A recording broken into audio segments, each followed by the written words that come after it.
Nouvelle agression antisémite. Un adolescent de 17 ans scolarisé à l'école juive d'Ozar HaTorah à Toulouse a été pris pour cible par deux individus dans un train mercredi soir entre Toulouse et Lyon. Pris à partie, insulté, il aurait été roué de coups à bord du train. Les deux agresseurs présumés ont été interpellés peu de temps après dans un bureau de recrutement de l'armée de terre. Ils ont été placés en garde à vue. Il y a eu un attentat, celui d'Ozar HaTorah, et maintenant, dans un train en France, sans qu'une personne n'ait fait quoi que ce soit, il se retrouve littéralement lynché parce qu'il est juif. Parce qu'il est juif, en sachant que cet élève-là avait déjà vécu un traumatisme d'Ozar HaTorah. L'adolescent a une interruption temporaire de travail de 8 jours. Il a déposé plainte et ce n'est pas un cas isolé. Car selon le ministère de l'Intérieur, les actes et menaces antisémites ont augmenté de 46% de janvier à avril 2012 par rapport à l'an dernier. On a manifesté, on a protesté, on a déposé des plaintes, on a pleuré. Je fais état des craintes de la communauté juive. Au lendemain de leur arrestation, les deux agresseurs présumés du train Toulouse-Lyon ont vu leur garde à vue prolongée aujourd'hui. Les enquêteurs doivent en effet déterminer si l'agression dont a été victime un jeune lycéen juif mercredi soir peut être caractérisée d'antisémite. Oui, ce soir, ce sont certaines sources judiciaires qui se montrent prudentes. Selon ces sources, le caractère antisémite de l'agression n'est pas encore avéré. Et tout cela à cause de témoignages contradictoires. Le jeune Yacine, il y est pour rien du tout, quoi. Mais alors, pour rien du tout. C'est le jeune juif Lior qui a foutu le bordel, en fait. Le premier coup qui a été porté l'a été par Lior. Et tous les autres témoignages sont en faveur de Yacine.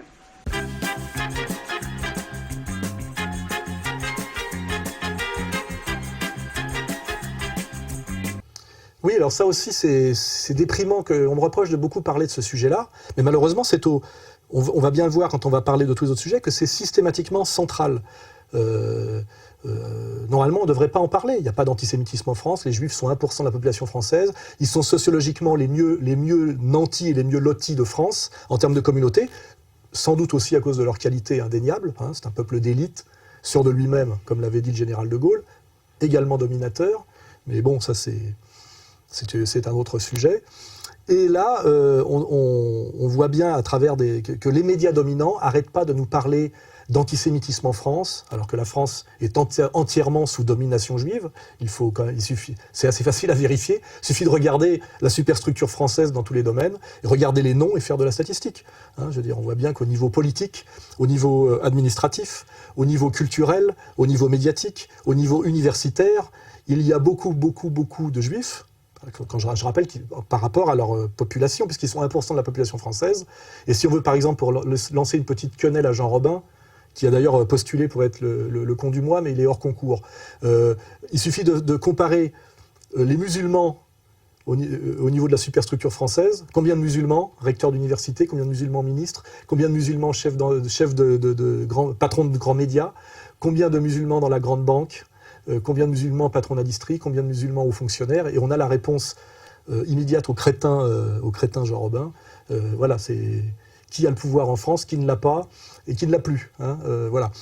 Donc, normalement, on devrait même être plutôt discret sur cette domination juive qui est sans doute due à une communauté d'élite qui progressivement, effectivement, par son élitisme, monte avec le temps, quoi. C'est-à-dire ça s'explique sociologiquement, mais normalement, il devrait plutôt y avoir une discrétion sur ce sujet, parce qu'effectivement, on peut s'étonner que des gens qui sont 1% de la population française soient dans certains secteurs 20%, 30%, 40%, 70%. Ça pourrait étonner et agacer. Or, au lieu d'être discret, et finalement d'avoir le pouvoir discret et la puissance joviale, on n'arrête pas de nous harceler, nous, petits peuples de France, sur des soi-disant agressions antisémites, qui sont pratiquement toujours des fausses agressions, pratiquement tout le temps.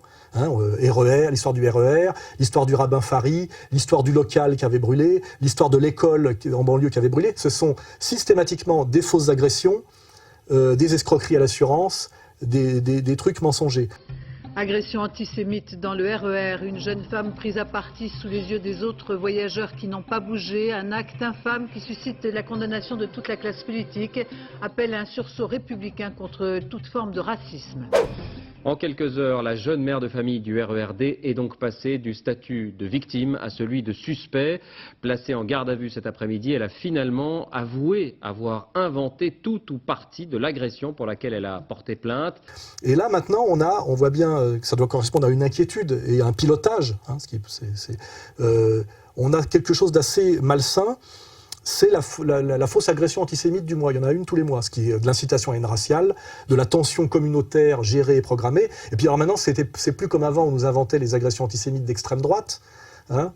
On parlera d'ailleurs de Breivik tout à l'heure pour voir ce que c'est que l'extrême droite. Hein. L'extrême droite sioniste et franc-maçonne, ça n'a jamais existé dans l'histoire, mais bon, ça c'est une petite parenthèse, on y reviendra. Alors avant c'était l'extrême droite, mais maintenant c'est systématiquement des maghrébins musulmans, hein, soi-disant, qui produiraient des agressions antisémites. Et puis, nommer les choses. Je crois que ce n'est pas faire insulte à qui que ce soit de dire qu'aujourd'hui, nous savons que ces agressions, de façon quasi systématique, proviennent de la part de jeunes issus de l'immigration et effectivement de cette opposition terrible, jeunes juifs, jeunes musulmans.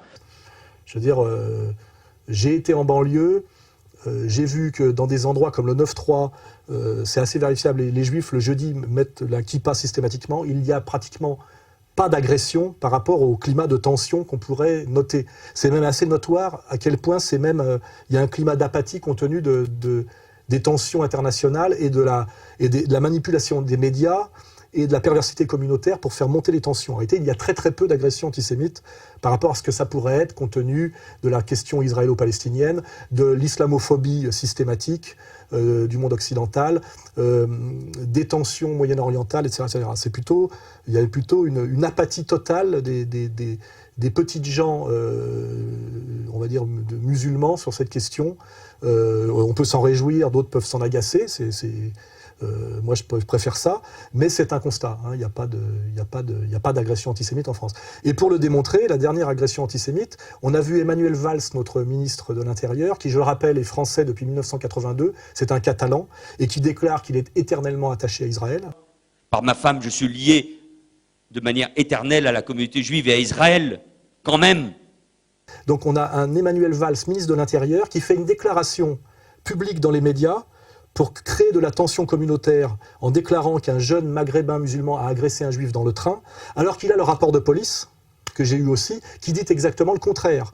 Donc en fait, il ment ouvertement alors qu'il est ministre de l'Intérieur pour créer de la haine raciale et des tensions communautaires en trichant totalement par rapport au travail que fait la police de base. Car la réalité de l'agression du RER de Toulouse, qui a d'ailleurs tellement choqué des gens que le jeune maghrébin a pu avoir une interview où il pouvait rétablir la vérité dans le Midi Libre, je crois. La réalité, c'est qu'il y avait dans le TGV un jeune juif sioniste, issu de cette école toulousaine où il y a eu cette étrange agression de la Fermera, dont on reparlera, qui est une manipulation des services forcément d'une manière ou d'une autre. Hein. Par contre, cette école confessionnelle était une école franco-israélienne qui, si on regarde bien, j'ai des témoignages, hein, j'ai des gens qui sont pions dans ce genre d'école, n'est absolument pas une école qui promeut l'égalitarisme républicain, l'antiracisme, mais c'est une école qui promeut la soumission à un État étranger, qui pratique la ségrégation raciale et le suprémacisme théologico-militaro-racial. Voilà. Donc, ce petit juif communautaire et sioniste était dans un train sans billet. C'était déjà un contrevenant. Il téléphonait non-stop avec son portable sans aller sur la plateforme à haute voix. Il gênait les gens du wagon, dont une mère de famille avec un bébé. Le jeune maghrébin qui lui a demandé d'aller téléphoner sur la plateforme n'était pas un délinquant, c'était un jeune Français qui allait intégrer l'armée française comme maître chien. Donc là, on est face à un militant israélien, face à un Français patriote. Hein. Et effectivement, ça a tourné en bagarre, et le jeune israélien suprémaciste théologico-racial lui a donné un coup de boule et lui a cassé le nez. Et après, il y a eu bagarre. Donc ça ne s'appelle pas une agression antisémite. Ça s'appelle un voyou juif israélien qui se tient mal dans un train et qui normalement aurait dû être sanctionné pour voyage sans billet, agression, etc., etc. Et ce qui est catastrophique, c'est que le ministre de l'Intérieur, qui est beaucoup moins français que le jeune maghrébin qui voulait intégrer l'armée, ment ouvertement alors qu'il a le rapport de police, jette de l'huile sur le feu pour créer des tensions communautaires et désigne à la vindicte une fois de plus les Français pauvres d'origine immigrée et de confession musulmane qui sont globalement, les victimes de la crise économique et qui subissent depuis la loi sur le foulard via les réseaux maçonniques et la domination sioniste française une diabolisation systématique, exacerbée et incroyablement dangereuse et malsaine pour la paix civile en France. Voilà. Ça, c'est le résultat. Voilà. Normalement, sous De Gaulle, un type comme Manuel Valls n'aurait jamais pu être ministre de quoi que ce soit.